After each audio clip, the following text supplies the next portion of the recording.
നഗരത്തിനു നേരെ ഒരു ആണവ മിസൈൽ അതിവേഗം വരികയായിരുന്നു. മിസൈൽ വെള്ളത്തിൽ വീണ് പൊട്ടിത്തെറിക്കാതിരിക്കാൻ ജനങ്ങൾ കുടിവെള്ള സംഭരണിയിലേക്ക് വെള്ളം പെട്ടെന്ന് കട്ടിയാക്കുന്ന കൊയാഗുലന്റ് എന്ന പദാർത്ഥം വൻതോതിൽ നിക്ഷേപിച്ചു.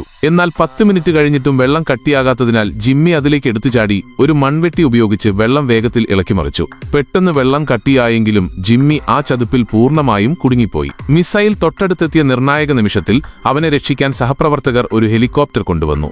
അവർ താഴേക്ക് നൽകിയ കയറിൽ പിടിച്ച് കയറാൻ ശ്രമിച്ചെങ്കിലും വെള്ളത്തിന്റെ ശക്തമായ ഒട്ടൽ കാരണം അവനെ 1 ഇഞ്ച് പോലും അനയ്ക്കാൻ കഴിഞ്ഞില്ല. ഉടനെ ജിമ്മി ബുദ്ധിപൂർവ്വം പൂർണ്ണമായും വെള്ളത്തിനടിയിലേക്ക് മുങ്ങി. വായുവുമായി മർദ്ദവ്യത്യാസം ഇല്ലാതായതോടെ ഹെലികോപ്റ്റർ അവനെ വളരെ എളുപ്പത്തിൽ മുകളിലേക്ക് വലിച്ചെടുത്തു. തൊട്ടുപിന്നാലെ മിസൈൽ ആ കട്ടിയായ വെള്ളത്തിൽ വന്നിടിച്ചെങ്കിലും പൊട്ടിത്തെറിച്ചില്ല. അങ്ങനെ ഫിസിക്സ്, കെമിസ്ട്രി അറിവുകൾ ഉപയോഗിച്ച് 30 ലക്ഷം ആളുകളുടെ ജീവൻ അവർ രക്ഷിച്ചു. എന്നാൽ പരാജയം സമ്മതിക്കാത്ത ഭീകരർ അപ്പോഴേക്കും നഗരത്തിനു നേരെ മാരകമായ ജൈവായുധങ്ങൾ പ്രയോഗിക്കാൻ പുതിയ പദ്ധതികൾ തയ്യാറാക്കുകയായിരുന്നു.